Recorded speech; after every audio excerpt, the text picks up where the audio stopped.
എറണാകുളം ഇടക്കൊച്ചിയിൽ യുവാവിനെ മരിച്ച നിലയിൽ കണ്ടെത്തിയ സംഭവം കൊലപാതകമെന്ന് police.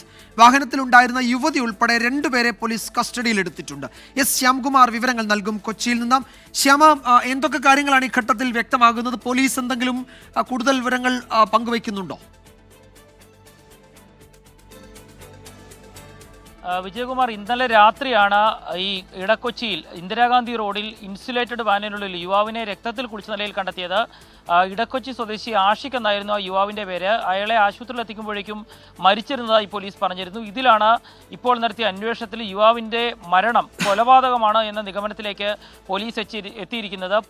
Fort Kochi assistant commissioner നേതൃത്വത്തിലുള്ള പോലീസ് സംഘം നടത്തിയ അന്വേഷണത്തിലാണ് ഈ മരണം കൊലപാതകമാണെന്ന് അറിഞ്ഞത്. ഇന്നലെ രാത്രി തന്നെ ഈ വാഹനത്തിലൊപ്പം ഉണ്ടായിരുന്ന ഒരു യുവതിയെ പോലീസ് കസ്റ്റഡിയിലെടുത്തിരുന്നു. മറ്റൊരാളെ കൂടി കസ്റ്റഡിയിലെടുത്തതായും പോലീസ് പറയുന്നുണ്ട്. കൊലപാതക കാരണം ഇവർ തമ്മിലുള്ള ബന്ധത്തിലെ ചില ഇടപെടലുകളാണ്, അതുമായി ബന്ധപ്പെട്ട തർക്കങ്ങളാണ് കൊലപാതകത്തിന് ഇടയാക്കിയതെന്നുള്ളതാണ് പ്രാഥമികമായി പോലീസ് പങ്കുവെക്കുന്ന വിവരം. വിശദമായ ചോദ്യം ചെയ്യലിൽ മാത്രമാകും യുവാവിൻ്റെ ശരീരത്തെ എങ്ങനെ ആഴത്തിൽ മുറിവേറ്റു, അത് ആരുടെ സഹായത്താൽ ചെയ്തു, ഒറ്റയ്ക്കാണോ ചെയ്തത്, കൂടുതൽ പ്രതികൾക്ക് ഈ കേസിൽ സാധ്യതയുണ്ടോ എന്നീ വിവരങ്ങൾ ലഭ്യമാകുകയുള്ളൂ. ഏതായാലും പ്രാഥമിക അന്വേഷണ ഘട്ടത്തിലാണ് കേസ് എന്നുള്ളതാണ് പോലീസ് വ്യക്തമാക്കുന്നത്.